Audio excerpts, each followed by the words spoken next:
In this lecture, I would like to conclude the discussion about colonial British North America. I'd like to say a few words about two other economic regions that became important only in the 1700s, and then to discuss some of the long-term trends that occurred throughout this long period from the early 1600s to the American Revolution. The first new economic area I'd like to talk about is Pennsylvania. Begun in the 1680s as basically a refuge for persecuted and dissenting sects, religious sects in Europe. Pennsylvania evolved differently than either New England or the Chesapeake. New England, small farms, rocky, a lot of subsistence farming. In the middle Atlantic states, in Pennsylvania, the basis for the economy there were larger farms than in New England, farms that not only produced grain and meat and other products for the farm families, but also were able to produce enough of these products to export substantial amounts of grain, of bread, of meat. And this became collectively a major new source of exports for British North America. It's estimated that in areas such what is now the Pennsylvania Dutch country, that the farms in that area by the American Revolution were sending to market, mostly for export, about 30% of their production. So they were not only producing for themselves, but also they were part of the wider commercial market, one of the reasons for the rise of Philadelphia as a major port. The other important economic region by the end of the 1700s was South Carolina. South Carolina had kind of an unusual history. South Carolina was the center for the production of rice along the coast, tidewater, and the production of indigo, blue dye, further inland. Rice production began in the 1680s and 1690s. Many of the original planters in South Carolina came from the sugar islands, the British sugar islands in the West Indies, where they grew, where they were used to a large plantations, already larger and more labor-intensive, that is, more slaves per plantation, than even in the Chesapeake. So that rice was grown in South Carolina right from the beginning on large plantations using substantial numbers of slaves, some of which were in fact came to South Carolina with their planters from plantations in the West Indies. Rice became a major export product by, again, the American Revolution. Rice was probably the third largest export from British North America. This made the planters of South Carolina extremely wealthy. In fact, probably the richest families in America at the time of the Revolution were not the planters, the big planters in the Chesapeake, but the rice planters in South Carolina. We know this from probated wills and other records. So these were the four major regions of economic activity. Again, substantial growth in the tobacco growing area, growth in the certainly in the other two areas, South Carolina and the breadbasket in Pennsylvania. By the way, unlike tobacco, rice, and indigo, which were exported totally back to England as part of the conditions of the Navigation Acts, is that much of the food that was exported out of the mid-Atlantic states went to the British West Indies. Land there was constricted. There was relatively small amounts of land. Sugar was so profitable to produce that plantations in the West Indies did not produce food and sugar. They just produced all sugar, then imported everything else they needed, including food. So this was a major market for the grain and meat and related exports, flour exports from Pennsylvania, from the mid-Atlantic states.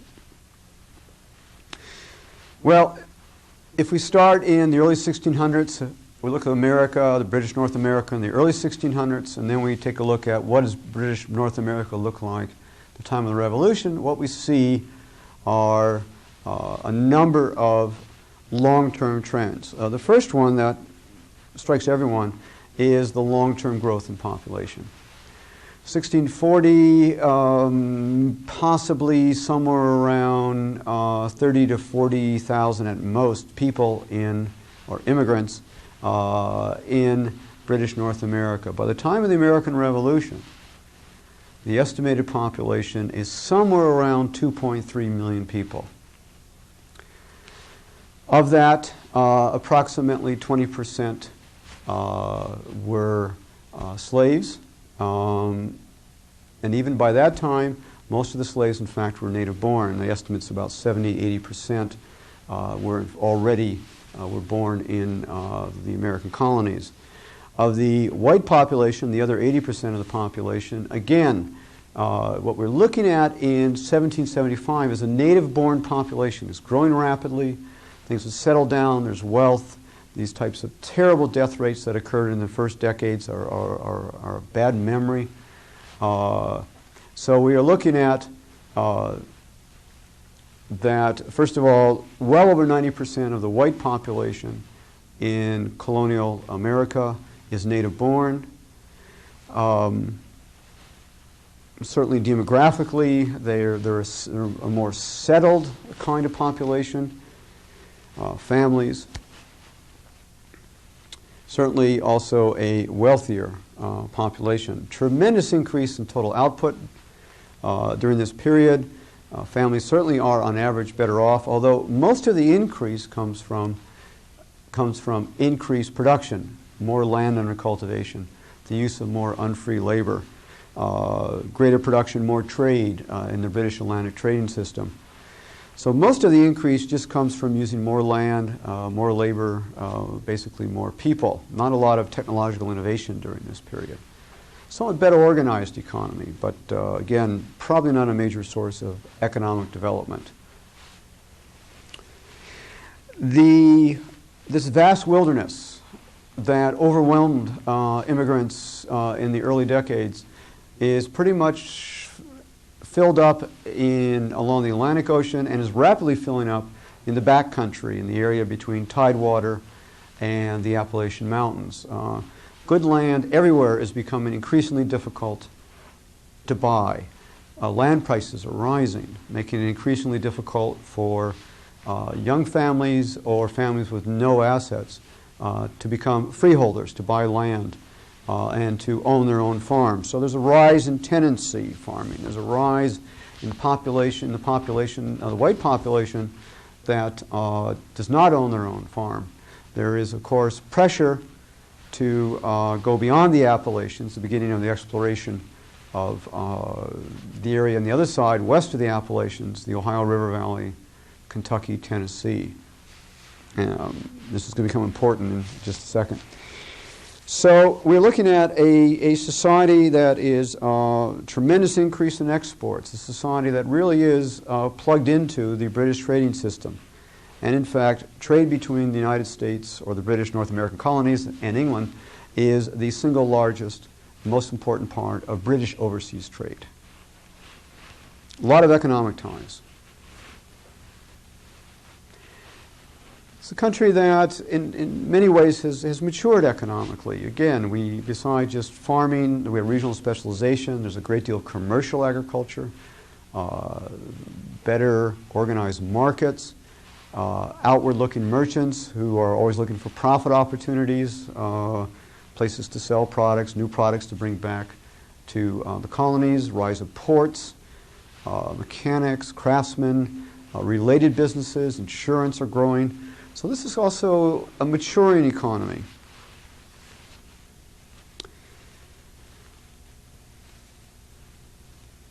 This is the backdrop for what is still a raging controversy about how important economic factors were in the American Revolution, in the revolt of these colonies to free themselves from England. On the face of it, when you first look at it, it says this doesn't make a lot of sense.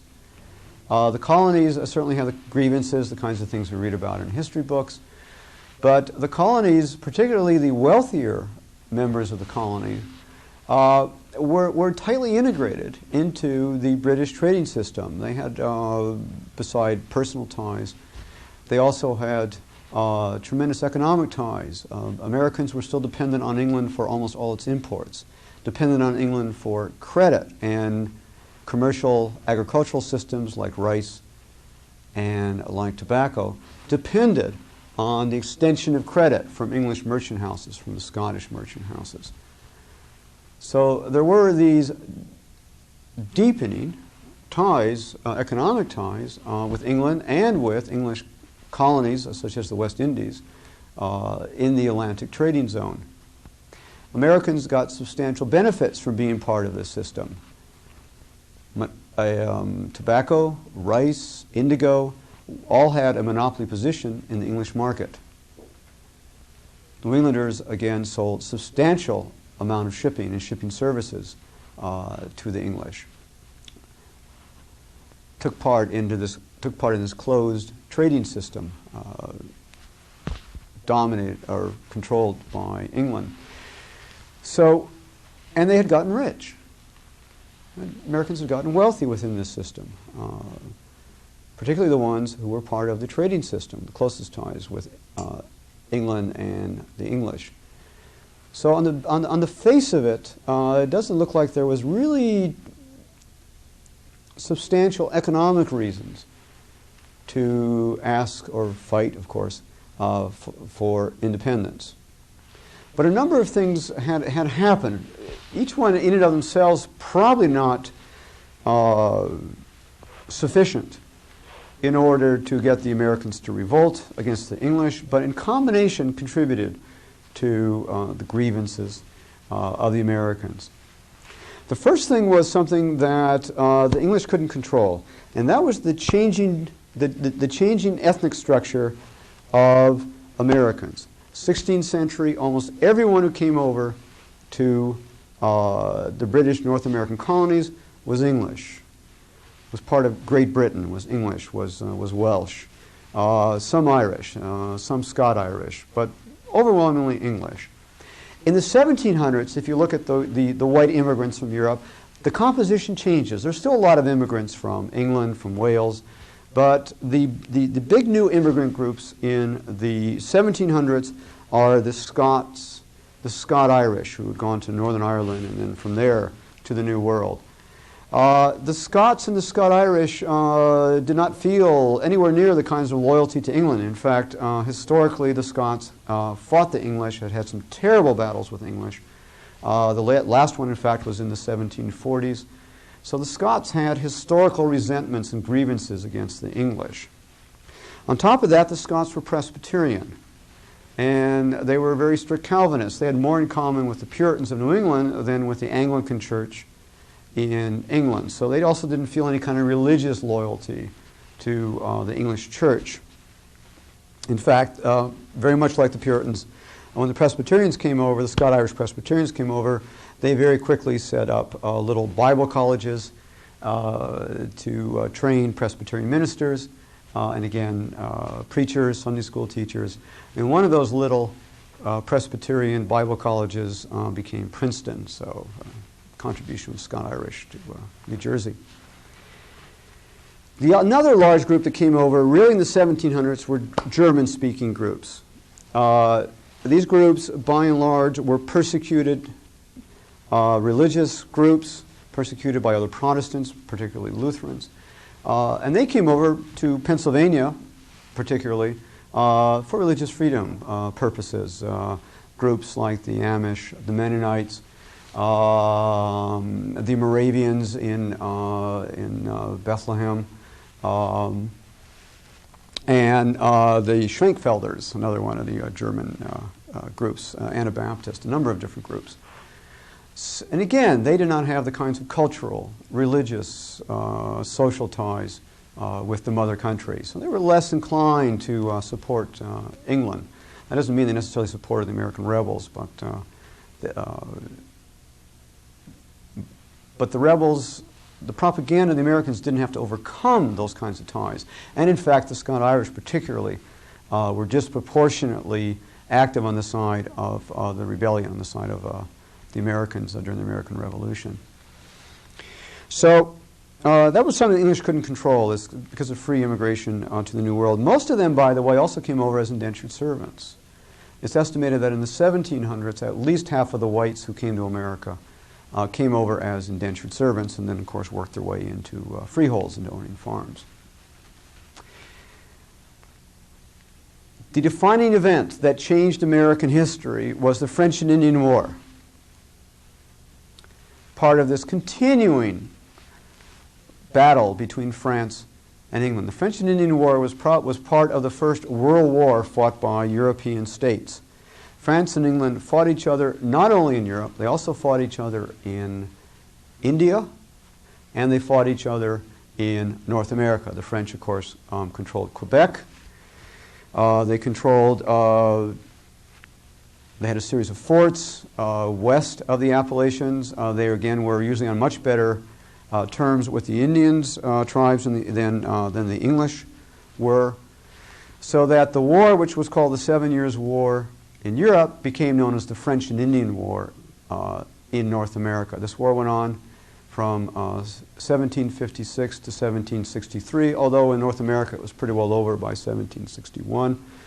And it really was for world dominance. Which one of these two countries, England or France, was going to be a worldwide imperial power, dominating India, dominating North America. Well, the English, with their English-American allies, George Washington fought in this war, prevailed. And the French basically were kicked out of North America, of Canada anyway. And this opened up new lands west of the Appalachians. Now, this was good news and this was bad news.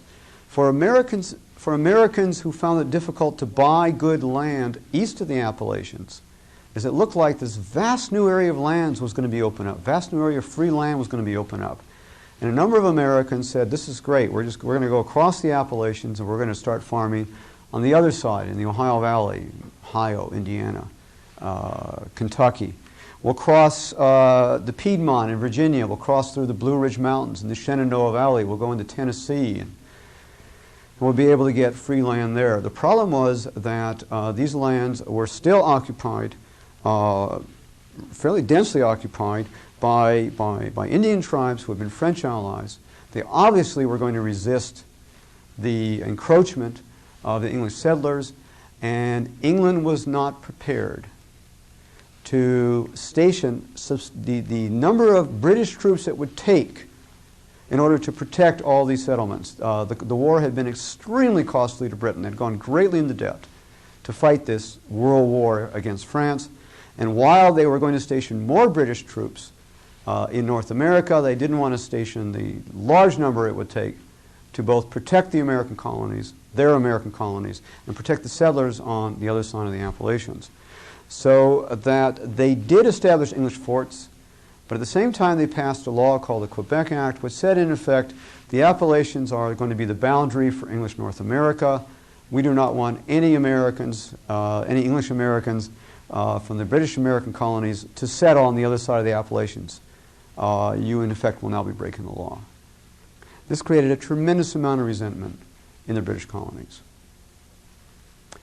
The other thing was that this war was very costly, and the English Parliament and King decided in 1763 and in the 2 years after that it was about time that their American colonies began to help pay for their own defense. The American colonies should contribute to paying for stationing English troops, English ships in North America.